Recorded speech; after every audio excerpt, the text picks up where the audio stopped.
Buat teman-temanku yang baru gabung, bisa cek di playlist untuk urutan videonya. Tanda tanya. Bab 65, Biksu Senior yang Tercerahkan. Lu Zhou berpikir dalam hati bahwa Biksu, Kong Xuan, tidak penurut. Saat Kong Xuan mundur, dia meluncurkan serangan telapak tangan yang tak terhitung jumlahnya yang mengenai tubuh emas besar Lu Zhou sebelum menghilang. Dia tidak disakiti juga tidak terpengaruh. Ini semua adalah hasil dari Impeccable Card. Namun, mengapa itu terwujud dengan teknik Sekte Buddha? Biksu, Kong Xuan, tidak percaya dengan apa yang terjadi. Serangan telapak tangan kecil sepertinya memiliki mata saat mengejarnya. Dia tidak punya pilihan selain mundur dan mundur. Nalurinya memberitahunya bahwa serangan telapak tangan kecil ini berbahaya. Altar suci itu lebar, itu membentang puluhan mil. Tepat ketika Kong Xuan mengira dia telah berhasil menghindari serangan telapak tangan tiba-tiba bertambah besar hanya dalam sekejap mata. Saat dia mundur lebih jauh, dia tidak bisa menghilangkan perasaan bahwa ada sesuatu yang salah. Seiring berjalannya waktu, dia melihat serangan telapak tangan semakin besar. Saat ini, ukuran telapak tangannya lebih tinggi dari manusia. Sedikit keputusasaan tumbuh di dalam hatinya saat dia terus mundur, naluri bertahan hidup muncul. Ketika serangan telapak tangan hanya selebar rambut dari wajah Kong Xuan, itu membesar beberapa kali lagi. Karena ini, dia kesulitan menghindari serangan itu. Serangan telapak tangan mendekatinya seolah-olah tahu dia akan melepaskan beberapa teknik. Saat ini, ukuran serangan telapak tangan sangat besar. Ukurannya tak terlukiskan. Itu seperti versi besar dari tanda tangan roda Vajra besar. Sementara itu, kembali ke serambi altar suci, Zhao Yue akhirnya berhasil membuka matanya sekarang setelah Brahman Lalebay agak mereda. Ketika dia melihat pemandangan yang mengejutkan di depan matanya, dia bergumam sebelum pingsan lagi, Master. Ledakan. Tanda tangan roda Vajra besar yang sangat besar mendarat di Kong Xuan seolah-olah dia adalah lalat yang sedang ditepuk. Segera setelah itu, segel tangan menghilang, dan Kong Xuan telah menjadi debu. Segera setelah Biksu, Kong Xuan, menghilang, nyanyian Brahman Lalebay berakhir dengan tiba-tiba, dan para biksu di sekitar altar suci jatuh. Pada saat yang sama, kereta terbang kuil kekosongan besar yang melayang di udara terhuyung-huyung dengan berbahaya. Para biksu berusaha keras untuk mendukungnya dan memperlambat penurunannya. Keheningan turun di atas altar suci. Tubuh emas Buddha Lu Zhou yang tingginya 100 kaki menghilang pada saat ini. Semuanya terjadi dalam 10 detik. Itu tidak terlalu panjang atau terlalu pendek. Namun, bagi para pembudidaya dari jalan mulia dan jahat, setiap detik terasa selama 1 tahun. Saat ini, perhatian setiap kultivator terfokus pada Lu Zhou. Orang tua ini berhasil mengalahkan Kong Xuan hanya dengan 1 serangan. Orang tua itu mengelus janggutnya dengan santai seolah-olah itu hari yang indah untuk berjalan-jalan. Sebuah pertanyaan muncul di benak semua orang saat ini.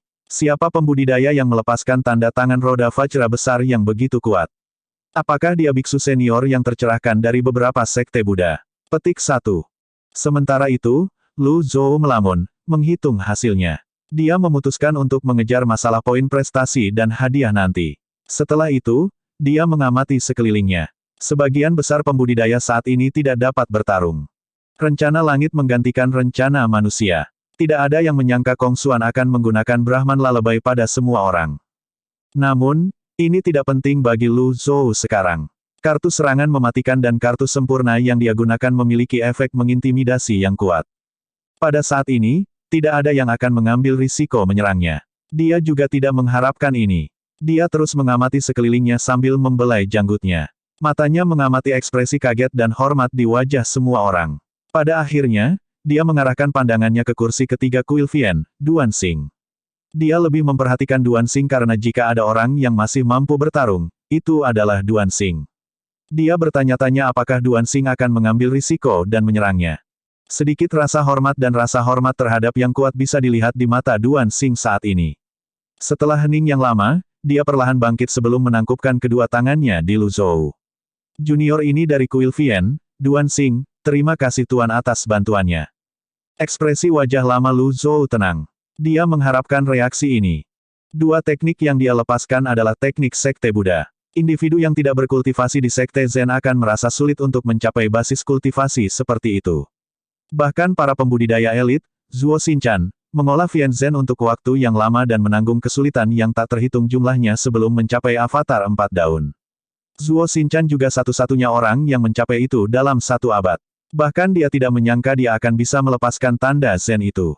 Para kultivator dari Sekte Lurus menangkupkan tangan mereka dan berkata serempak, "Terima kasih, Tuan." Orang-orang dari Clarity Sect mengikutinya. "Terima kasih Tuan." Di mata mereka, Lu Sheng adalah biksu senior yang tercerahkan yang telah menarik diri dari dunia sekuler dan tidak mencampuri urusan duniawi. Lu Zhou memutuskan untuk bermain bersama dengan kesalahpahaman semua orang tentang identitasnya. Dia mengangkat tangannya dan berkata dengan keras, "Sekte Buddha menghargai belas kasihan di atas segalanya. Saya sangat tertekan karena telah membunuh salah satu kerabat saya sendiri hari ini, tetapi saya tidak punya pilihan." Petik 2. Setelah mendengar ini, para kultivator dari Jalan Mulia memberinya acungan jempol. Menurut pendapat mereka, perilaku Lu Zhou sesuai dengan biksu senior. "Tidak perlu khawatir tentang ini, Tuan." Kong Xuan tercela dan tidak tahu malu. Dia bermaksud untuk membunuh kita semua dengan Brahman lalebay dan mengambil putri suci. Hasil ini untuk kepuasan semua orang. Petik 2. Orang seperti Kong Xuan tidak pantas menjadi murid dari Sekte Buddha. Guru, Anda melakukan semua keadilan Sekte Buddha dengan membunuh pria itu. Anda benar-benar biksu senior yang tercerahkan. Dibandingkan dengan botak suci itu, nah, kamu 10.000 kali lebih baik dari mereka. Kultivator Sekte Lurus yang telah berbicara tiba-tiba membuat perubahan tajam di tengah pidatonya. Tampaknya tidak tepat menyebut biksu sebagai keledai gundul di depan guru ini. Jantungnya berdebar kencang ketika memikirkan pelanggarannya. Namun, Lu Zhou tetap acuh tak acuh. Sepertinya dia tidak keberatan yang lain menyebut biksu sebagai monyet botak. Pada saat ini, kultivator Sekte Kejelasan menangkupkan kedua tangannya dan berkata, "Jika bukan karena Anda, Tuan, kita semua akan mati." Guru, Anda memiliki basis kultivasi yang begitu dalam, saya ingin tahu apa yang membawamu ke altar suci hari ini. Petik 2. Lu Zhou melirik orang itu dan menjawab, "Saya baru saja lewat." Petik 2. Saya mendengar bahwa biksu senior yang berkultivasi dengan rambutnya suka berkeliling dunia dan menganggap 4 penjuru dunia sebagai rumah mereka. Saya benar-benar diberkati selama 3 kehidupan untuk bertemu dengan Anda hari ini, Tuan. Petik 2. Setiap pembudidaya lebih baik dalam sanjungan daripada yang terakhir. Banyak pembudidaya perlahan-lahan berdiri dengan gerakan yang susah payah. Di sisi lain, para beku telah berada di bawah tekanan besar sebelumnya. Gangguan mendadak dari mantra tidak ada gunanya juga. Mereka terengah-engah saat mereka duduk di tanah. Dengan kultivator alam kesengsaraan baru lahir seperti Duan Xing di sini, tidak perlu takut pada biksu yang tersisa. Para biksu ini bahkan tidak berani melangkah ke arahnya. Lu Zhou tahu bahwa dia tidak bisa tinggal lebih lama lagi. Dia melirik ke arah Little Yuaner. Sepertinya Yuaner kecil, tertidur lelap. Gadis kecil ini, seberapa riang dia? Bagaimana dia bisa tertidur dengan semua keributan di sekitarnya? Ini tidak akan berhasil, aku harus mendidiknya kembali. Petik 1. Namun, ini bukan waktunya untuk mendisiplinkan Yuaner kecil jadi dia tidak punya pilihan selain membiarkannya untuk saat ini. Dia berteriak lembut, "Yuaner." Tubuh Little Yuaner bergetar sesaat sebelum akhirnya terbangun. Dia segera bangkit. Tuan. Kurang ajar." Lu Zhou memelototinya. Little Yuaner dengan cepat pindah ke sisi Lu Zhou. Ekspresi sedih muncul di wajahnya setelah dia dicela. Saat melihat ini, seseorang bertanya, "Guru, saya melihat Anda memiliki seorang murid perempuan, apakah Sekte Buddha Anda begitu liberal sehingga bahkan menerima murid perempuan sekarang?" Lu Zhou khawatir akan semakin banyak pertanyaan yang tidak dia jawab jika dia tinggal lebih lama lagi. Siapa yang tahu jika dia harus menggunakan kartu item lain pada saat itu? Ini akan menjadi kerugian besar baginya jika itu terjadi. Yang lain masih linglung saat dia melihat Zhao Yue yang tidak sadarkan diri. Dia berkata dengan jelas, "Tangkap dia." Petik 2. Mehem. Little Yuaner melompat ke arah Zhao Yue segera. Setelah melihat ini, ekspresi terkejut muncul di wajah para pembudidaya. "Tuan, apa yang kamu lakukan? Tuan, Anda tidak bisa membawanya pergi. Apakah mereka mencoba menghentikan saya?" Mata Lu Zhou menyapu para pembudidaya, dan mereka langsung terdiam. "Apa menurutmu Kong Xuan bertindak sendiri ketika dia dengan berani menyerang tempat ini?" Semua orang tercengang saat mendengar kata-kata Lu Zhou. Benar, meskipun biksu, Kong Xuan memiliki basis kultivasi yang dalam, dia tidak akan bertindak seperti ini sendirian. Kepala biara Temple of Great Emptiness, Kong Yuan, pasti telah menyetujui tindakan Kong Xuan.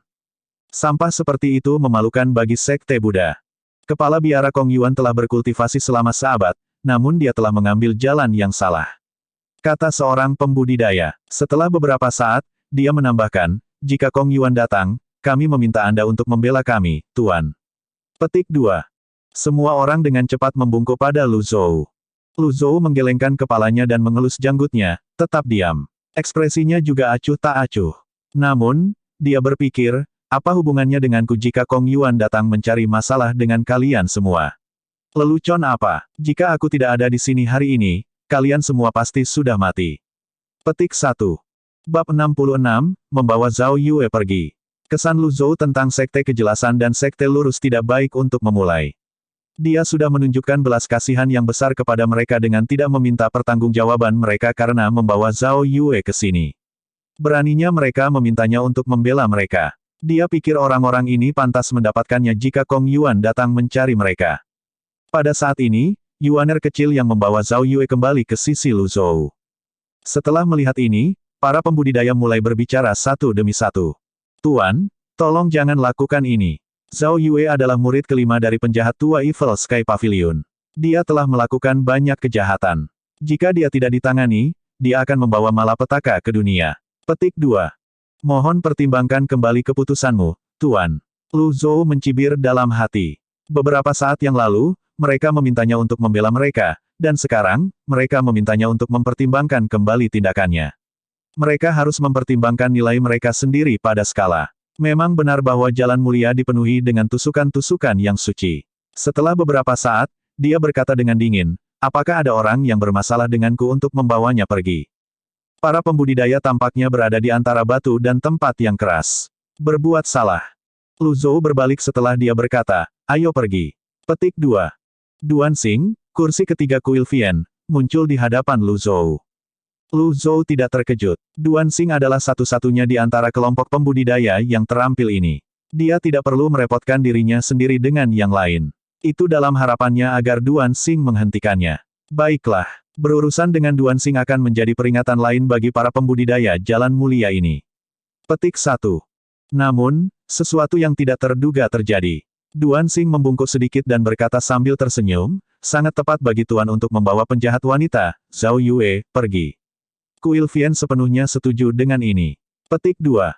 Begitu Duan Xing selesai berbicara, para pembudidaya dari Sekte Kejelasan dan Sekte Lurus bertukar pandang di antara mereka sendiri.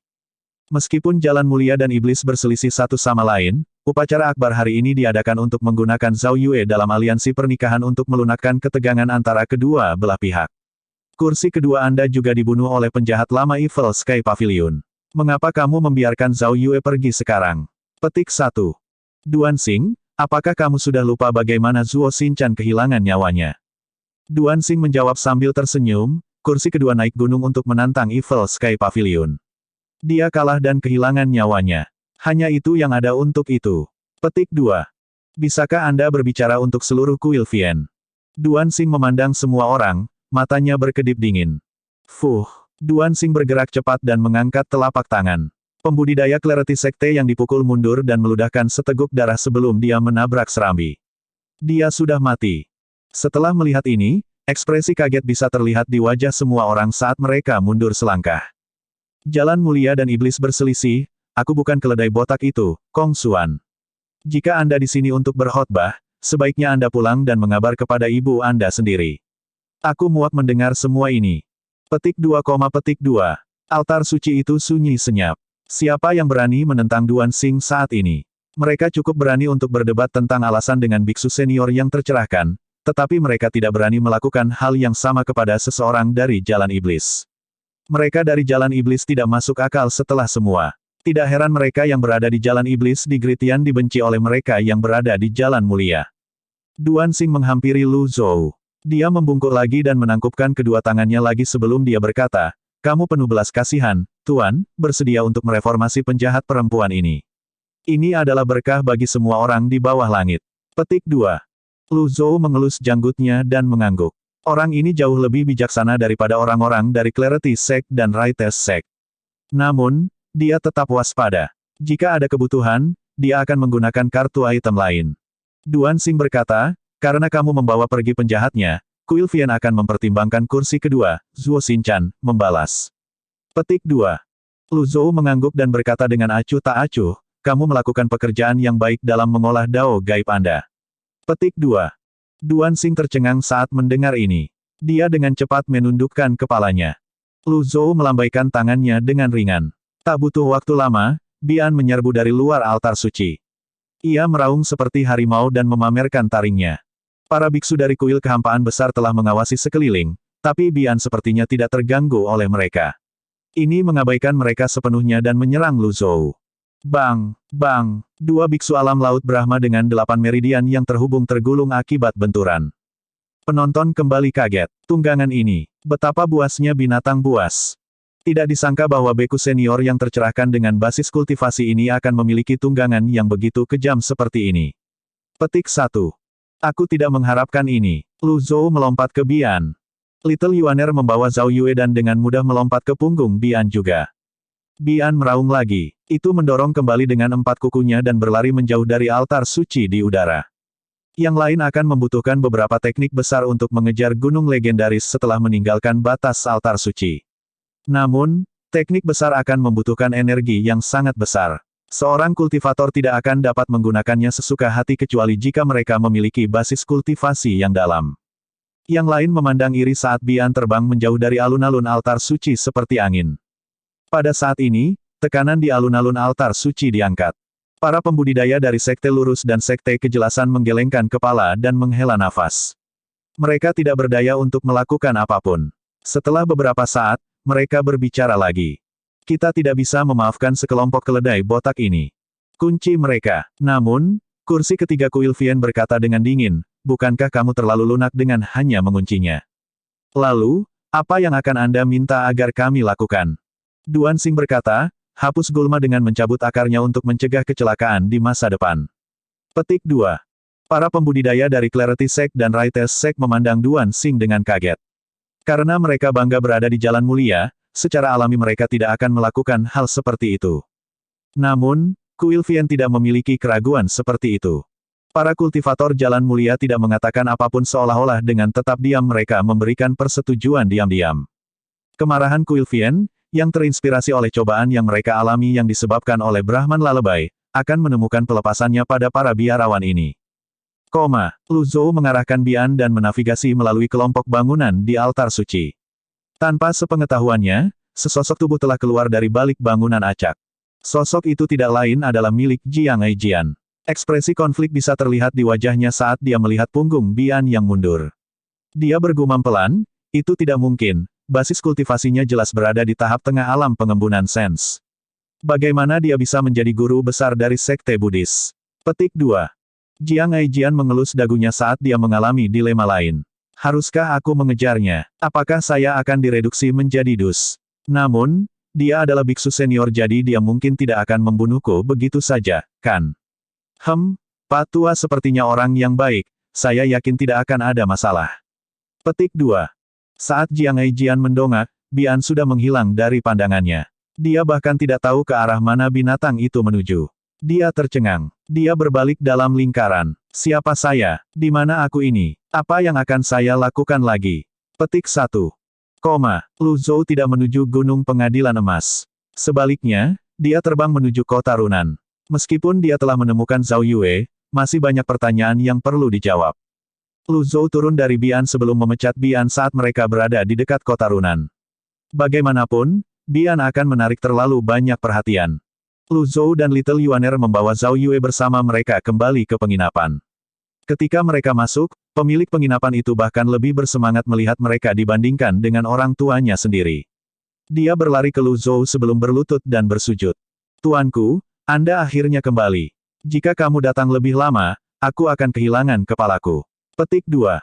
Lu Zhou berkata dengan curiga, apa maksudmu? Petugas telah memberitahuku bahwa kamu dari istana, aku telah bertindak tidak sopan kepadamu, dan itu kejahatan besar. Tidak penting. Lu Zhou melambaikan tangannya. Dia memberi isyarat kepada Yuaner kecil untuk membawa Zhao Yue ke kamar. Dia tidak perlu berdebat dengan pemilik penginapan. Lu Zhou mengambil beberapa langkah menaiki tangga sebelum berbalik. Dia bertanya dengan dingin, apakah Anda menemukan pelakunya?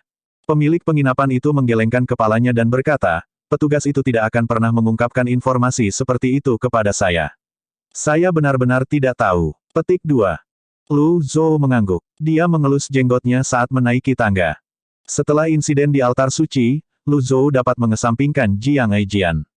Pedang aneh itu, Chen Wenji, sedang bertarung melawan elit sekte kejelasan sehingga dia tidak mungkin menjadi pelakunya juga. Itu menyisakan dua kemungkinan lain. Itu adalah murid keduanya, pedang iblis Yu Sangrong, atau Luo Changqing dari sekte Luo. Luo Changqing saat ini berada di wilayah utara Gritian.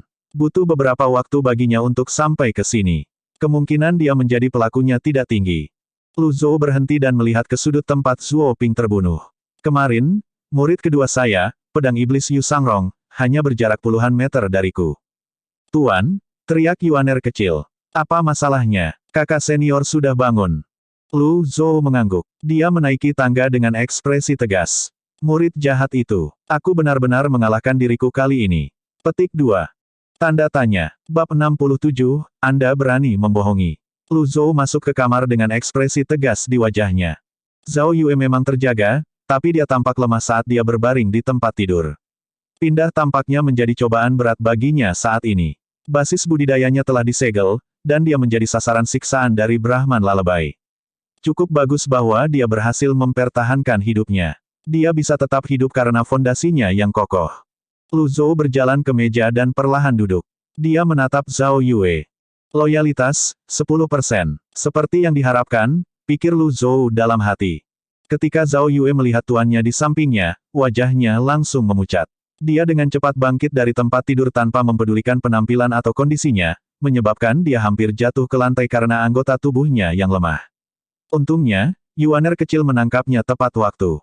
Menguasai. Murid ini tahu bahwa dia telah berbuat salah. Saya tahu bahwa saya telah melakukan kesalahan. Zhao Yue bahkan tidak repot-repot mencari alasan saat dia mulai bersujud. Zhao Yue melanjutkan untuk beberapa waktu sebelum Lu Zhou melambaikan tangannya dan berkata dengan acuh tak acuh, sudah cukup. Petik 2. Zhao Yue menatapnya dengan sedikit penyesalan. Ada juga sedikit rasa takut yang tercampur. Sebelum Zhao Yue bisa menjelaskan dirinya lagi, Lu Zhou bertanya terus terang, siapa yang menculikmu? Zhao Yue menggelengkan kepalanya seperti anak kecil yang tahu dia telah membuat kesalahan besar. Bahkan tidak sedikit pun martabat sebagai penjahat gunung pengadilan emas dapat terlihat dalam dirinya saat ini. Dia berkata dengan lembut, saya hanya tahu orang itu adalah elit dari Clarity Sect. Basis kultivasinya, sangat dalam, dia hampir pada level yang sama, tidak, dia sedikit lebih lemah dibandingkan denganmu, Tuan. Petik 2. Ada 3 elit sejati di Clarity Sect. Yang pertama adalah Master Sekte, Moki. Rumor mengatakan bahwa basis kultivasinya berada di alam kesengsaraan ketuhanan baru lahir 7 daun. Elit kedua adalah sesepuh agung mereka, Pan Litian. Pria ini telah menghilang tanpa jejak sejak lama, tidak ada yang tahu kemana dia pergi. Dikatakan bahwa basis budidaya Pan Litian melampaui Master Sektenya. Namun, rumor ini tidak pernah diverifikasi. Yang ketiga adalah tetua kedua, Yu Hongyi, kultivator wanita paling kuat di Clarity Sect. Zhao Yue, saya telah mengatakan bahwa saya tidak akan menangani pengkhianat sekte dengan enteng. Apakah kamu ingat itu? Petik 2. Ketika Zhao Yue mendengar ini, dia gemetar dan menggelengkan kepalanya. Guru, Anda harus mendengarkan penjelasan saya. Saya tidak berniat mengkhianati Anda. Saya ingin kembali ke kampung halaman saya untuk memberi penghormatan kepada orang tua saya setelah menyelesaikan misi saya tempo hari, dan saya dicegat oleh elit sekte kejelasan di sepanjang jalan. Petik 2. Pak, Lu Zhou mengangkat tangan dan membantingnya ke atas meja. Jantung Zhao Yue berpacu karena shock. Kamu berani berbohong padaku. Lu Zhou berbalik untuk melihat Zhao Yue dengan tatapan tajam. Zhao Yue layu di bawah tatapan Lu Zhou. Dia mulai menceritakan apa yang terjadi secara sistematis dan detail. Saya pergi ke Istana Bulan Turunan, saudari junior Tianxin ingin menyakiti Anda, tetapi saya tidak berencana untuk bekerja sama. Lu Zhou tetap diam, menunggu lebih banyak pengakuan Zhao Yue. Zhao Yue melanjutkan, memang benar aku kembali ke kampung halamanku, tapi... Kamu bimbang. Lu Zhou meninggikan suaranya. Zhao Yue tidak berani membalas. Dia hanya bisa menelan frustrasinya. Meskipun dia merasa tuannya berbeda dari sebelumnya, dia tidak berani memaksakan peruntungannya. Murid ini tahu bahwa dia melakukan kesalahan. Aku seharusnya tidak mendengarkan kata-kata fitnah Ye Tianxin. Jika kamu tidak berpikir untuk pergi, keadaan tidak akan meningkat ke tahap ini, kata Lu Zhou dengan tenang. Zhao Yue tampaknya telah mengingat sesuatu saat dia buru-buru berkata, Ye Tianxin telah meletakkan formasi di dekat Gunung Bluesun. Aku telah salah berjanji padanya bahwa aku akan mengaktifkannya. Kamu baik padaku, Tuan, jadi aku tidak akan pernah berpikir untuk menyakitimu. Aku lebih suka tidak pergi daripada menanggung dosa membunuh tuanku. Saya mengatakan yang sesungguhnya. Jika kata-kataku mengandung kebohongan sekecil apapun, aku bersedia dihukum dengan cara apapun. Petik 2. Lu Zhou teringat adegan di mana Ye Tianxin memimpin para pembudidaya ke dalam pertempuran. Dengan avatar 9 daunnya, memang benar dia tidak merasakan kehadiran Zhao Yue. Zhao Yue tetap di lantai, dia bahkan tidak berani bernapas dengan keras. Pada akhirnya, Lu Zhou memutuskan untuk menangani hukuman Zhao Yue begitu mereka kembali ke Gunung Pengadilan Emas. Ketika dia mengingat kejadian 2 hari terakhir, dia bertanya, siapa yang menyegel basis kultivasi Anda? Satu-satunya hal yang saya tahu adalah bahwa dia dari istana, saya tidak melihat wajahnya, kata Zhao Yue. Istana, insiden ini entah bagaimana terkait dengan istana. Karena Lu Zhou turun dari gunung untuk menyelidiki penculikan di keluarga Qi, peniruan identitas kepala pelayan Qi Mansion, Wang Fugui, kepada elit istana yang menyegel basis budidaya Zhao Yue, semua tanda menunjuk ke istana yang menaruh minat yang besar pada paviliun langit jahat. Zhao Yue memandang Lu Zhou dengan ekspresi sedih di wajahnya. Saya disimpan di altar suci oleh Clarity Sect setelah saya diculik. Angkat kepalamu. Nada suara Lu Zhou masih tegas. Zhao Yue tidak berani melanggar perintah Lu Zhou. Dia mengumpulkan keberaniannya sebelum dia mengangkat kepalanya. Dia mengira tuannya akan menghukumnya, tetapi dia tidak mengharapkan tuannya mempelajari gelabelanya. Teratai emas yang khas biasanya tampak mempesona dan menarik perhatian di bawah sinar matahari, tapi tampak kusam dan kusam di dalam ruangan. Sihir. Petik 2. Setelah mendengar ini, Zhao Yue dan Little Yuaner tercengang. Ada banyak metode budidaya di bawah langit Gritian. Masyarakat Daois adalah yang terbesar, diikuti oleh masyarakat Buddha. Sekolah Konfusianisme tidak dapat memperoleh kembali kejayaannya, dan metode penanaman yang tersisa hampir tidak dapat dianggap sebagai yang halus dan rapi. Sihir adalah salah satu metode kultivasi tersebut. Kebanyakan metode sihir bersifat sangat jahat. Seorang kultivator akan memperoleh keuntungan yang jauh lebih sedikit dari berlatih sihir dibandingkan dengan mengolah metode Daois. Seiring berjalannya waktu, ilmu sihir ditolak oleh orang-orang dari jalan mulia. Berangsur-angsur menyusut, dan orang-orang yang membudidayakannya juga menyusut. Siapa yang menyangka ada elit sihir di istana?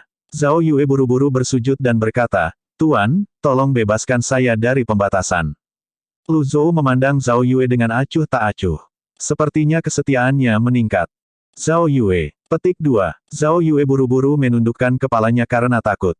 Dia terus mengarahkan matanya ke lantai dan tidak berani bersuara. Lu Zhou berkata, saya telah mengatakan bahwa saya tidak akan menganggap enteng mereka yang mengkhianati saya. Petik 2. Ketika Zhao Yue mendengar ini, dia tidak membenci Lu Zhou. Sebaliknya, dia mulai merasa penuh harapan. Dia ingat kejadian di altar suci dan buru-buru melakukan kowtow. Murid ini dengan rela menerima hukuman apapun. Itu akan datang pada waktunya. Setelah Lu Zhou selesai berbicara, dia perlahan bangkit. Zhao Yue dengan cepat berkata, aku akan dengan hormat mengantarmu pergi, Tuan. Lu Zhou melirik Zhao Yue saat dia berkata kepada Yuaner kecil, Yuaner, tulis surat untuk kakak seniormu, katakan padanya untuk mengambil Zhao Yue kembali dan menghukumnya. Petik 2. Oh, Little Yuaner sedikit gemetar karena ketakutan dan gentar. Ketika Lu Zhou meninggalkan ruangan, Yuaner kecil membantu Zhao Yue berdiri. Dia berkata sambil tersenyum, aku tahu kamu tidak seperti Ye Tianxin, kakak senior. Zhao Yue menggelengkan kepalanya dan berkata sambil mendesah, bagaimanapun juga, aku telah melakukan kesalahan kali ini. Jika Tuan tidak membawaku pergi dari altar suci, aku akan. Yuaner kecil berkata, tidak apa-apa. Anda tidak tahu ini, tetapi guru menunjukkan kekuatannya yang agung saat kita berada di altar suci. Sekte-sekte jalan mulia yang membenarkan diri sendiri dan kuil iblis semuanya dikalahkan. Petik 2. Adik kecil, kamu ada di sana. Tentu saja, di sana juga ada banyak keledai botak. Mereka terus berdengung seperti lalat.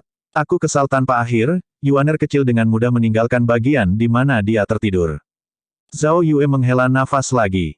Kaulah satu-satunya yang peduli padaku, adik kecil. Petik 2. Lu Zhou baru saja meninggalkan kamar Zhao Yue ketika dia melihat petugas yang menyelidiki kematian Zuoping. Beberapa dari mereka berlari menaiki tangga ke arahnya. Tuanku, akhirnya aku menemukanmu. Petik 2. Anda mencari saya. Lu Zhou bingung. Dia tidak ada hubungannya dengan kasus Zuoping. Apa yang diinginkan para perwira ini darinya? Kami ditugaskan untuk mengantar Anda ke kediaman jenderal di kota Runan untuk membuat pernyataan, kata seorang petugas sambil berlutut. Saya sibuk. Lu Zhou meludahkan dua kata dengan dingin sebelum dia kembali ke kata-katanya sendiri dan membanting pintu hingga tertutup. Petugas itu sepertinya langsung mengerti situasinya.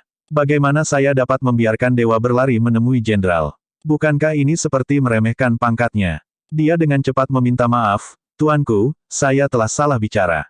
Bukan niat saya untuk membuat Anda bepergian ke sana. Petik 2. Lu Zhou mengabaikannya. Jelas, tanda kerajaan telah sampai ke kediaman jenderal di kota Runan. Istana akan diberitahu tentang ini dalam waktu setengah hari juga. Akankah elit yang melukai Zhao Yue cukup berani untuk muncul? Bab 68, Elit dari Istana. Bab 68 Elit dari Istana. Setelah insiden di altar suci, Lu Zhou kelelahan. Namun, pikirannya masih bekerja lembur. Dia memanggil konsol sistem. Nama, Lu Zhou. Ras, manusia. Basis kultivasi, alam kondensasi perasaan, tahap pemurnian Qi dan pembentukan jiwa. Poin merit, 4,490. Avatar, 3 bunga kondensasi. Sisa hidup, 5.804 hari. Item, kartu serangan mematikan X2, kartu sempurna X2, kartu blok kritis X7 pasif Wizard, Bian. Senjata, tanpa nama, Amorous Hope pemilik, Ye Tianxin. Membutuhkan pemurnian ulang sebelum digunakan. Metode kultivasi, tulisan 3 gulungan surga. Lu Zhou terkejut melihat poin pahala telah melebihi 4.000. Dia terlalu disibukkan dengan pertempuran sebelum ini jadi dia mengabaikan notifikasi sistem. Karena alasan ini, dia tidak memperhatikan misi mana yang berkontribusi pada poin prestasi saat ini. Lu Zhou memeriksa daftar misi. Misinya yang telah diselesaikan terdaftar di papan misi. Lu Zhou menemukan bahwa mengembalikan Zhao Yue telah memberinya 1.000 poin prestasi. Dia memperoleh 1.000 poin prestasi lagi dari membunuh biksu, Kong Xuan. Mendisiplinkan Zhao Yue juga memberinya 200 poin prestasi. Poin yang tersisa diperoleh dari Bian yang mengisi melalui para pembudidaya yang menghalangi jalannya. Lu Zhou terkejut saat mengetahui bahwa Bian dapat membantunya mendapatkan poin pahala juga. Mengatakan itu, masih tidak mudah untuk mengumpulkan poin prestasi. Dia masih kekurangan 500 poin prestasi untuk bisa membeli avatar, Mighty Four Quadrants. Dia telah menggunakan 1 kartu sempurna dan 1 kartu serangan mematikan untuk mengalahkan biksu, Kong Xuan. Jika dia tidak memasukkan misi dalam perhitungannya, dia hanya mencapai titik impas. Untungnya, dia tidak menggunakan terlalu banyak item card-nya. Jika dia menggunakan item card untuk membunuh beberapa lawan yang tidak layak, dia akan mengalami kerugian. Kartu itemnya sangat kuat, tapi dia tidak bisa menggunakannya begitu saja. Dia hanya memiliki 2 kartu serangan mematikan dan 2 kartu sempurna tersisa. Saya harus menggunakannya dengan hemat. Petik 1. Tiba-tiba Lu Zhou teringat bahwa tulisan surgawi telah diaktifkan ketika dia diserang oleh Brahman Lalebay. Itu telah meniadakan semua efek Brahman Lalebay. Dia benar-benar terkejut dengan ini. Apakah ini yang disebut kekuatan luar biasa yang disebutkan dalam gulungan? Setelah memikirkan ini, Lu Zhou berusaha mengaktifkannya. Sayangnya, yang berhasil dia lakukan hanyalah mengedarkan primal Qi-nya sendiri. Ini adalah teknik yang banyak digunakan oleh para pembudidaya. Sepertinya dia tidak punya cara untuk mencari tahu bagaimana memanfaatkan kekuatan luar biasa itu. Kekuatan luar biasa itu pasti sangat luar biasa untuk bisa sepenuhnya meniadakan Brahman Lalebay yang diucapkan oleh begitu banyak biksu. Setelah beberapa saat, Lu Zhou melihat ke dashboard sistem. Poin pahala atau tulisan surga. Mana yang harus saya pilih? Haruskah saya mengikuti undian berhadiah lagi? Namun, keberuntungan saya tidak pernah sebaik ini. Saya tidak berpikir saya harus mengambil risiko mengikuti undian berhadiah. Petik 1. Lu Zhou memutuskan untuk tidak mencoba kartu item lain. Basis kultivasinya saat ini terlalu rendah. Fungsi tubuhnya harus mampu menahan basis kultivasi yang lebih dalam. Dia harus meningkatkan level avatarnya secepat mungkin dan meningkatkan basis kultivasinya. Tidak peduli seberapa kuat kartu item itu masih alat eksternal. Dia tidak suka perasaan menginjak es tipis setiap saat. Lu Zhou membuka antarmuka Heavenly Writing dan mulai membaca. Seperti yang diharapkan, Lu Zhou memperhatikan isi gulungan itu meningkat. Ada lebih sedikit simbol yang tidak bisa dibaca sekarang. Sepertinya ada arti dari kata-kata dari tulisan surgawi, saya hanya akan menghafalnya untuk saat ini dan memahaminya nanti. Petik 1. Itu mirip dengan saat dia masih muda. Dia akan menghafal puisi Tang tanpa khawatir memahaminya. Dia yakin dia akan memahaminya suatu hari nanti. Setelah insiden di altar suci, Lu Zhou memutuskan untuk menghabiskan lebih banyak waktu dan energi untuk membaca tulisan surgawi. Waktu terus berlalu. Lu Zhou kehilangan konsentrasinya oleh suara langkah kaki yang terburu-buru ketika hari hampir senja. Segera setelah itu, sebuah suara terdengar dari luar pintu. Tuanku, Jenderal Zhao telah meminta bertemu dengan Anda. Petik 2. Lu Zhou menutup antarmuka Heavenly Writing. Dia tidak membuka pintu. Sebaliknya, dia berkata dengan acuh tak acuh, ada apa? Kali ini, Jenderal Zhao adalah orang yang menjawab. Suaranya dalam dan bergema saat dia berkata, Zhao Suo dari Kota Runan ingin berbicara dengan Tuan Tua. Aku ingin tahu apakah dia punya waktu. Petik 2. Sebelum Lu Zhou bisa menjawab, Yuaner kecil muncul dan berteriak di koridor, tidak, dia tidak.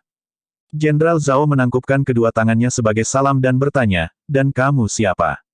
Tangan Yuan kecil berada di pinggangnya saat dia berkata, kakek saya lelah. Menurut Anda, siapa yang Anda tuntut untuk bertemu dengannya pada saat itu juga? Petik 2. Petik 2, petik 2. Pemilik penginapan itu tahu bahwa gadis muda ini adalah ahli alam pengadilan surgawi. Dia tidak berani mengkritiknya. Dia hanya berkata, Nona, ini Jenderal Zhao Kota Runan. Saya tidak peduli yang mana Jenderal Zhao dia, bahkan jika Jenderal Li atau Jenderal Wang ada di sini, saya tidak akan setuju dengan ini, kata Yuaner kecil mendominasi. Zhao Suo tercengang. Gadis kecil ini pemarah. Dia tidak tahu luasnya langit dan bumi. Ya, mereka mengatakan bahwa kaum muda tidak takut. Petik 1. Pada saat ini, Lu Zhou akhirnya menjawab, biarkan dia masuk. Awalnya, dia tidak berencana bertemu orang ini. Namun, ketika dia mempertimbangkan token kerajaan dan kemungkinan keterlibatan istana dalam semua peristiwa yang telah terjadi, dia memutuskan untuk mencoba dan mengekstrak beberapa informasi dari pria ini. Oh, pintu terbuka, dan Little Yuaner bergerak ke arah Lu Zhou dan menempatkan dirinya di sampingnya dengan sikap patuh. Zhao Suo tercengang saat melihat penampilan Lu Zhou. Namun, dia mempertahankan senyum di wajahnya saat dia membungkuk dan berkata, salam, Pak Tua. Saya Zhao Suo dari Kota Runan. Petik 2. Ekspresi Lu Zhou tetap acuh tak acuh saat dia mengabaikan sang jenderal. Zhao Suo merasa canggung melihat jawaban Lu Zhou. Namun, dia menerobos dan berkata, Pak Tua, saya harap Anda akan memaafkan saya atas kekasaran saya sebelumnya. Petik 2. Sebutkan urusanmu, kata Lu Zhou singkat. Zhao Suo telah menyiapkan pengantar lengkap, tapi sepertinya itu benar-benar tidak berguna dengan 3 kata Lu Zhou. Saya mendengar bahwa token kerajaan ada di tangan Anda, Pak Tua. Zhao Suo bertanya. Lu Zhou tidak berkenan menjawab pertanyaan itu. Pertanyaan ini tidak ada artinya. Zhao Suo terus berkata, bertahun-tahun yang lalu, token itu ada di tangan yang mulia, dan dia bisa memobilisasi pengawal istana ibu kota. Token itu adalah representasi dari yang mulia. Kemudian, di beberapa titik, token itu hilang. Saya akan mengatakan ini lagi, sebutkan urusan Anda. Kata Lu Zhou. Dengan kata lain, ini semua adalah obrolan yang tidak berarti. Zhao Suo tidak bisa merasa lebih canggung. Dia menangkupkan tinjunya dan berkata, kalau begitu, aku akan langsung mengejar. Dia berhenti sejenak sebelum berkata, tolong serahkan tokennya, Pak Tua. Petik 2. Setelah Zhao Suo selesai berbicara, dia diam-diam menatap Lu Zhou. Dia khawatir Lu Zhou tidak akan senang. Lu Zhou bertanya, kamu ingin token itu? Saya tidak berani meminta dari Anda. Saya yakin Anda bukan orang biasa yang memiliki token kerajaan yang Anda miliki selama bertahun-tahun. Saya di sini di bawah perintah, kata Zhao Suo. Perintah siapa? Lu Zhou bertanya singkat. Yah, Zhao Suo ragu-ragu sejenak sebelum berkata, saya tidak terlalu yakin tentang itu. Namun, orang itu adalah elit dari istana dengan basis kultivasi yang dalam. Dia datang dengan sebuah keputusan jadi saya tidak punya pilihan selain menurut. Petik 2. Lu Zhou memiliki pemahaman yang jelas tentang situasinya sekarang. Dia berkata dengan dingin, jika dia menginginkan token kerajaan, katakan padanya untuk datang ke sini sendiri. Petik 2. Pak Tua, mengapa harus ada kebutuhan untuk itu? Saya tahu Anda pasti memiliki basis kultivasi yang luar biasa tetapi menyinggung orang berpangkat tinggi dari istana adalah. Lu Zhou tidak membiarkan Zhao Suo menyelesaikan kalimatnya. Dia bangkit perlahan saat dia meletakkan satu tangan di punggungnya saat dia mengelus jenggotnya. Setelah melihat ini, Zhao Suo berasumsi Lu Zhou setuju dengan kata-katanya. Ekspresi senang bisa terlihat di wajahnya saat ini. Lu Zhou melambaikan tangannya dengan sikap meremehkan dan berkata, suruh mereka pergi. Petik 2. Zhao Suo ingin mengatakan sesuatu untuk membujuk Lu Zhou. Namun, Yuaner kecil yang berdiri di samping melambaikan tangan kecilnya dan berkata dengan nada mengancam, "Hajar." Gadis muda ini, benar-benar pemberani. Mengapa dia sangat berbeda dari kakeknya? Ini bukanlah cara bagi seorang gadis muda untuk bersikap. Tidak? Tunggu, Pak Tua itu orang yang eksentrik juga. Zhao Suo menggelengkan kepalanya tanpa daya. Dia hanya bisa mundur dari kamar. Zhao Suo baru saja keluar dari kamar ketika Lu Zhou tiba-tiba mengajukan pertanyaan kepadanya. Siapa yang mengirim Zhuo Ping? Zhao Suo sangat terkejut. Dia berbalik untuk melihat pemilik penginapan, yang sedang menunggu di luar, tapi tidak menjawab. Pada saat ini, seorang pria dengan pedang panjang yang berdiri di bawah berkata sambil tersenyum, "Tentu saja, itu seseorang dari istana, Pak Tua, kita bertemu lagi." Meskipun Lu Zhou tidak dapat melihat orang yang telah berbicara, dia mengenali suara orang itu. Itu tidak lain adalah orang yang mencintai pedang sampai ke tulang dan menghargai pedang sebanyak hidupnya, Jiang Aijian. Bab 69, Murid Jahat Membuat Masalah Lagi. Ini sesuai harapan Lu Zhou. Jiang Aijian muncul di hadapan semua orang dengan pedang panjangnya, sebuah senyuman terukir di wajahnya. Lu Zhou bertanya-tanya bagaimana Jiang Aijian melarikan diri dari area efek Brahman Lalebai. Dia juga ingin tahu tentang bagaimana Jiang Aijian menemukan tempat ini. Meskipun Jiang Aijian sangat gigih, dia menganggapnya menarik. Dia yakin ada lebih dari yang terlihat dengan Jiang Aijian. Jiang Aijian menatap Jenderal Zhao Suo dan menyapanya dengan sopan, "Jenderal Zhao, salam." Zhao Suo hanya mengangguk sebagai jawaban. Dia masih tersedak oleh frustrasi, oleh karena itu, dia tidak berminat untuk bersahabat dengan orang asing. Ekspresi Jiang Aijian berubah serius saat dia mendekati Lu Zhou. "Aijian menghormati Tuan." Petik 2. Yuaner kecil memutar matanya dan berkata, "Betapa tidak tahu malu." Jiang Aijian berkata sambil tertawa, "Kamu tidak akan bertahan jika kamu tidak tahu malu." Petik 2. Tiba-tiba, Zhao Suo bergerak untuk menangkap Jiang Aijian. Sebelum dia bisa mengencangkan cengkeramannya, Jiang Aijian sudah menghindari tangannya. Jiang Aijian berkata, "Jenderal Zhao, tidak pantas bagimu untuk mencoba menangkapku seperti itu." Petik 2. Ekspresi Zhao Suo menjadi gelap ketika dia bertanya, "Temanku, apa yang kamu sebut Pak Tua tadi?" "Guru, bagaimana dengan itu?" Jiang Aijian menjawab dengan sembrono. "Menguasai." Jiang Aijian menatap Zhao Suo dengan pandangan menilai. Dia mendecakkan lidahnya dan berkata, "Menilai dari pakaianmu, kamu pasti orang dari rumah perwira. Kamu berbicara dengan guru untuk waktu yang lama, tapi kamu tidak tahu dia adalah biksu Buddha senior." Dia berbicara dengan tenang, dan tidak ada jejak ejekan dalam kata-katanya. Meskipun dia menganggap perwira militer ini bodoh, tidak perlu menyinggung perasaannya. Dia memutuskan untuk jujur pada Zhao Suo. Lu Zhou mengelus janggutnya dan berkata, "Jiang Aijian, untunglah kamu datang. Saya punya beberapa pertanyaan untuk Anda." Petik 2. Jiang Aijian menjawab sambil tersenyum, "Tanyakan, Tuan. Aku akan memberitahumu apa saja dan semua yang aku tahu." Petik 2.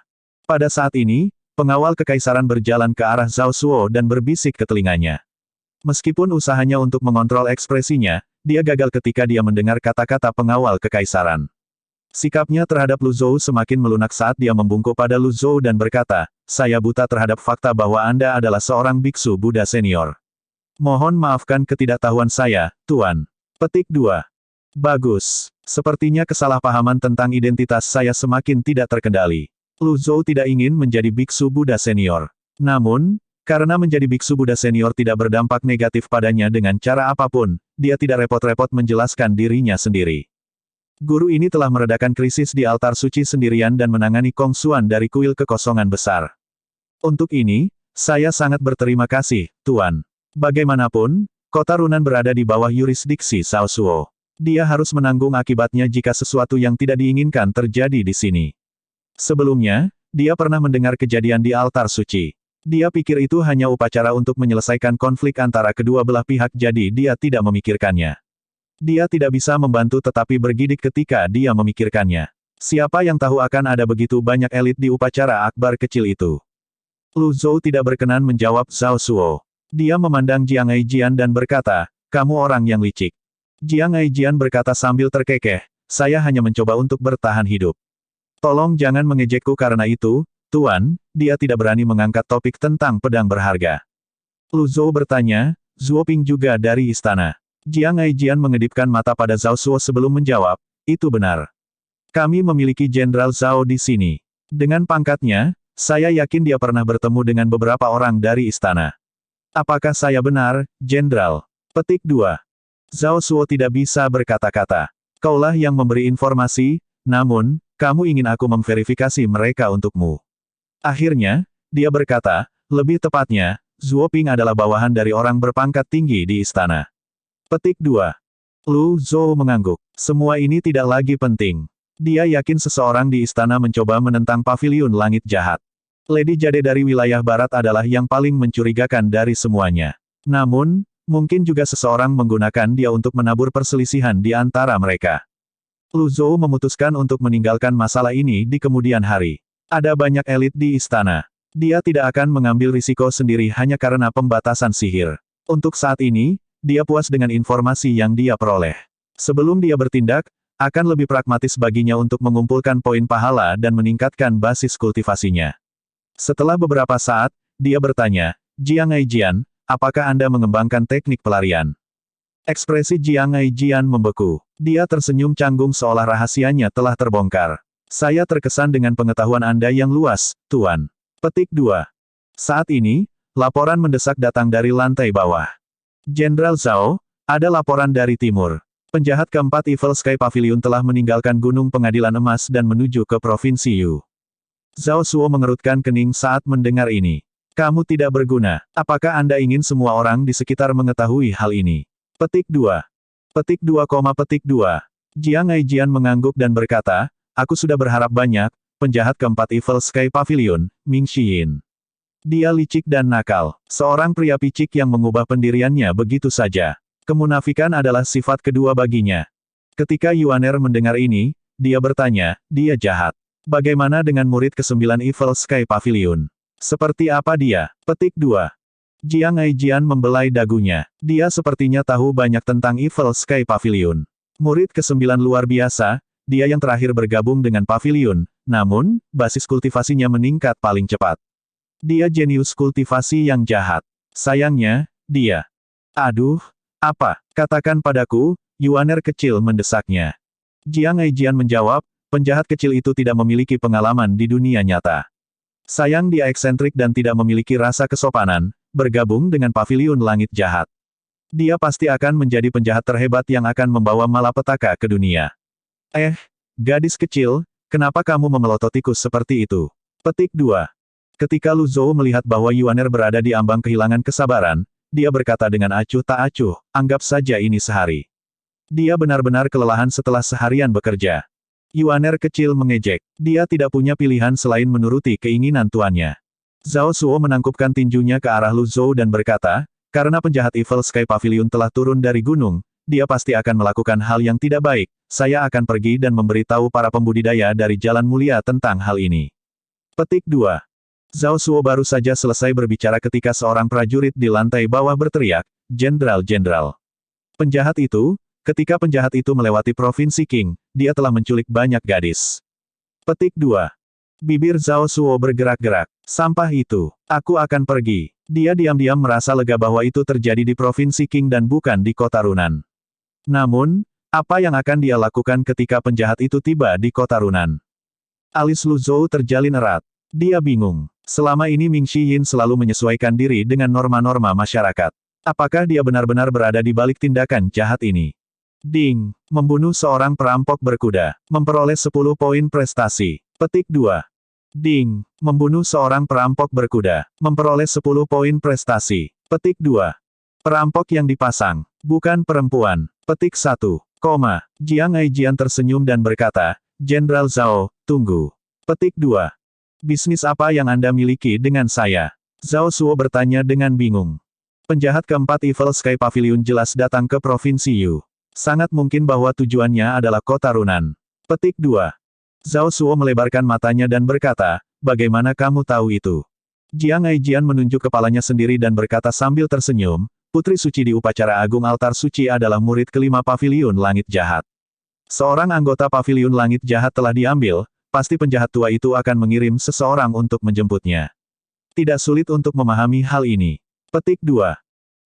Jenderal Zhao, penjahat keempat memiliki basis kultivasi yang dalam. Ketika dia meninggalkan gunung sebelumnya, dia sudah memiliki satu kaki di alam kesengsaraan Divinity baru lahir. Itu sudah lama sekali. Saya yakin dia pasti memiliki wawasan ratusan kesengsaraan sekarang. Siapa yang bisa menghentikannya? Jiang Aijian berkata sambil tersenyum saat dia memegang pedangnya. Alis Zhao Suo berkerut lagi. Betapa merepotkan. Mengapa masalah datang satu demi satu, dan masing-masing lebih merepotkan daripada yang terakhir. Jiang Aijian melanjutkan, karena seorang guru Buddha ada di sini, mengapa Anda tidak meminta bantuannya dengan sopan daripada melakukan perjalanan jauh ke istana hanya untuk meminta bala bantuan? Mata Zhao Suo berbinar ketika dia mendengar kata-kata Jiang Aijian. Saudaraku, ini benar-benar kata-kata bijak. Dia dengan cepat berbalik untuk melihat Lu Zhou sebelum menangkupkan tinjunya. Dia berkata dengan rasa hormat dan ketulusan, Guru, saya mohon Anda membantu Kota Runan untuk menangkap penjahat ini dan membawa perdamaian bagi warga Kota Runan. Little Yuaner benar-benar tidak bisa berkata-kata saat mendengar ini. Bab 70, di dalam tas. Meskipun Little Yuaner benar-benar ingin tertawa saat ini, dia menahan tawanya saat dia mencuri pandang ke arah tuannya. Ekspresi Lu Zhou setenang danau air yang tenang. Tidak ada yang tahu apa yang dia pikirkan. Dia terus mengelus jenggotnya. Little Yuaner memandang tuannya dengan curiga. Dia berpikir, guru tidak pernah terlalu sering mengelus janggutnya. Mengapa dia tiba-tiba memiliki kebiasaan ini? Petik 1. Ketika Zhao Suo melihat Lu Zhou tidak membalasnya, dia berkata, Guru, tolong bantu kami. Pada akhirnya, Lu Zhou hanya berkata dengan acuh tak acuh, saya punya rencana sendiri. Yuaner, lihat mereka keluar. Petik 2. Little Yuaner mengangguk. Dia melompat ke arah Zhao Suo dan memberi isyarat agar mereka pergi. Zhao Suo merasa tidak berdaya. Dia tidak punya pilihan selain pergi. Lu Zhou tidak bisa berkata-kata. Sebagai guru, apakah dia harus mengibarkan panji keadilan untuk berurusan dengan muridnya sendiri? Selain itu, Ming Xiyin hanya membunuh perampok berkuda, tidak menculik gadis-gadis muda. Jelas bahwa masyarakat umum memiliki pendapat bias tentang Paviliun Langit Jahat. Tidak peduli apa yang dilakukan Evil Sky Pavilion, mereka akan dianggap menyebabkan masalah. Jiang Aijian tidak pergi. Tuan, Lu Zhou yang masih duduk memandang Jiang Aijian dan berkata, Jiang Aijian. Petik 2. Jiang Aijian dengan cepat berlari ke arah Lu Zhou dan berkata sambil menyeringai, saya tahu Anda tidak akan menahan saya dalam jarak dekat, Tuan. Petik 2. Wajah keriput Lu Zhou kehilangan sedikit ketidakpeduliannya saat dia berkata, saya menghabiskan hari-hari saya bersembunyi di gunung, dan saya terputus dari dunia luar. Jika Anda bersedia menjadi mata dan telinga saya tidak akan memperlakukan Anda dengan tidak adil. Dia ingin membuat dirinya tampak seramah mungkin. Jangan menakuti orang ini. Bagaimanapun, itu wajar bagi orang yang pemalu untuk menjadi pengecut. Jiang Aijian berkata dengan sikap merendahkan diri, Master. Tolong jangan bercanda. Anda adalah seorang guru Buddha, tentunya Anda tidak membutuhkan orang seperti saya untuk menjadi mata dan telinga Anda. Petik 2. Kamu tidak mau. Lu Zhou bertanya. Perilaku Lu Zhou mengejutkan Jiang Aijian. Sepertinya jika dia tidak menyetujui permintaan ini, Lu Zhou tidak akan lagi berinteraksi dengannya. Dia mengelus dagunya saat memikirkan ini.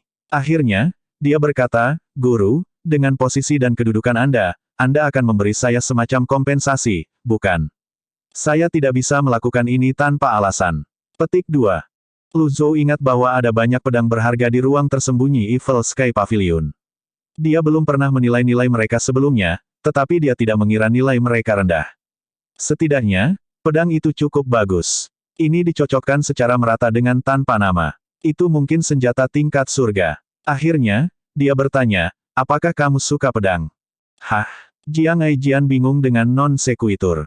Lupakan, Lu Zhou bangkit dan berdiri dengan tangan di punggung. Dia berkata perlahan, pedang saya telah mengenali saya sebagai pemiliknya, tetapi jika Anda menjadi mata dan telinga saya dapat memberikan Anda satu atau dua pedang yang bagus. Petik 2. Jiang Aijian menyeringai lebar begitu pedang yang bagus disebutkan, sepertinya dia telah kehilangan sebagian dari kecerdasannya segera setelah pedang disebutkan. Dia bertanya dengan mata cerah, seberapa bagus itu? Tidak lebih lemah dari pedang ganda pria dan wanita. Jiang Aijian menepuk pahanya dan berteriak tanpa ragu-ragu, setuju. Lu Zhou tidak bisa berkata-kata oleh perilaku Jiang Aijian, tapi dia mempertahankan ekspresi tenang di wajahnya. Jiang Aijian sangat gembira saat ini. Dia telah mengumpulkan banyak pedang bagus dalam hidupnya. Ada pedang dengan desain dan pola aneh dari berbagai tingkatan dalam koleksinya. Namun, senjata tingkat surga selalu yang paling berharga. Bagaimanapun, senjata tingkat surga hanya dapat ditemukan, bukan dicari. Dia selalu memiliki bakat bawaan untuk mengumpulkan informasi. Pekerjaan ini tidak akan sulit baginya. Setelah beberapa saat, dia melihat sekeliling ruangan sebelum bertanya, "Tuan, di mana Anda meletakkan penjahat wanita itu?" Lu Zhou menyalak, "Pergilah. Tersesat sekarang." Sebelum Jiang Aijian meninggalkan penginapan, dia meninggalkan Lu Zhou dengan cara untuk menghubunginya. Ketika dia meninggalkan penginapan, dia merasa segar. Dia meregangkan tubuhnya dan tersenyum. Namun, sebuah pikiran tiba-tiba muncul di benaknya. Berapa lama saya harus melakukan ini? Sepertinya kita tidak membahas jangka waktunya. Bukankah buruk jika saya harus melakukan ini seumur hidup? Ini buruk? Apakah saya telah ditipu? Apakah saya akan dipukuli jika saya kembali untuk bernegosiasi dengannya sekarang? Petik 1. Di dalam ruangan, Yuaner kecil berkata dengan jijik, benar-benar orang yang tidak tahu malu. Lu Zhou berkata dengan tenang, dia berguna. Petik 2. Yuaner kecil tahu bahwa tuannya lelah. Dia setengah bangkit dari kursinya dan berkata, aku akan pergi. Petik 2. Setelah Little Yuaner pergi, dia tidak segera pergi tidur. Dia mengeluarkan dashboard sistem dan menelusuri mal. Di bawah kolom avatar, tidak ada perubahan. Avatar satu-satunya yang dia buka adalah Mighty Four Quadrants. Di alam basis kultivasi, hanya ada memahami tulisan surgawi. Dia hanya bisa perlahan-lahan memperbaikinya, tidak ada jalan pintas untuk ini. Dia memeriksa lagi untuk melihat apakah dia telah membuka kunci senjata atau metode kultivasi. Dia ingin antarmuka untuk berubah dan menemukan senjata dan kolom metode budidaya masih merah. Lu Zhou bertanya-tanya apakah ini karena basis kultivasinya terlalu rendah untuk membuka kunci senjata dan teknik. Dia menghela nafas dalam pengertian, bagaimanapun, Ji Tiandao masih dalam masa prima ketika dia menerima muridnya. Dia harus berhati-hati agar tidak mengikuti jejak Ji Tiandao. Lu Zhou bertanya-tanya apakah Ji Tiandao telah meninggal karena hidupnya telah mencapai akhir dan basis kultivasinya telah mundur. Namun, karena Lu Zhou memiliki kartu pembalikan, dia tidak berpikir dia akan memiliki masalah Ji Tiandao.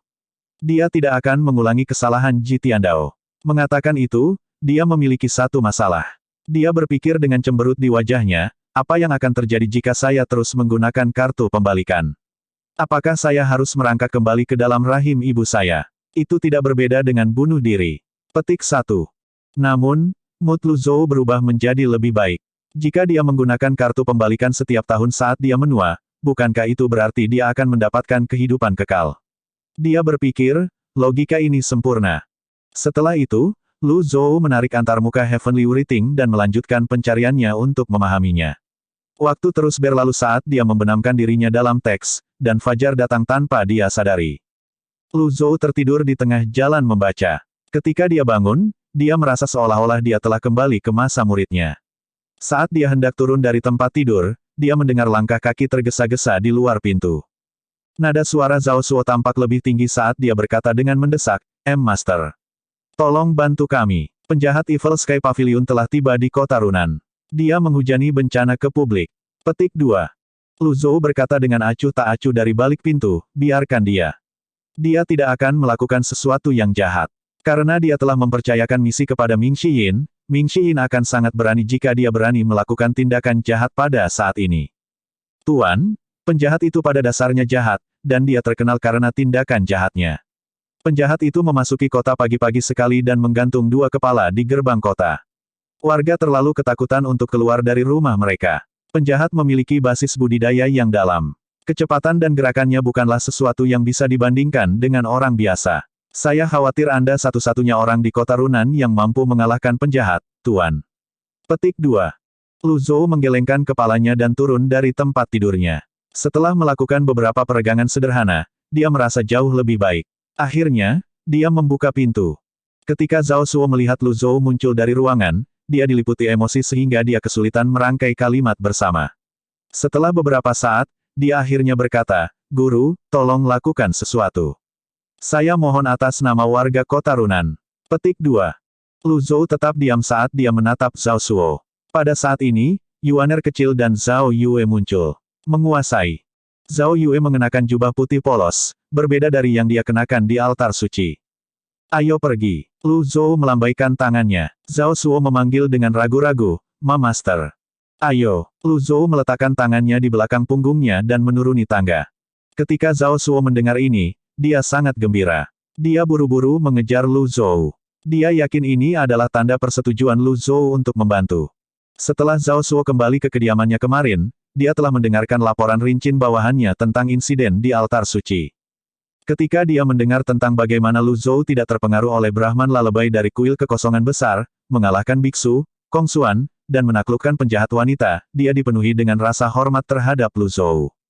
Dia sama sekali tidak ingin menyinggung perasaan Lu Zhou. Oleh karena itu, dia mengirim pesan ke istana dan memberitahu mereka bahwa tanda kerajaan itu dimiliki oleh seorang biksu Buddha senior. Dia juga memberitahu istana bahwa dia tidak berdaya untuk mengambil token itu. Ketika mereka meninggalkan penginapan, Zhao Suo menoleh untuk melihat Yuaner kecil dan Zhao Yue saat dia berpikir dalam hati, gadis dengan teratai emas di antara alisnya pasti adalah penjahat dia paviliun langit jahat.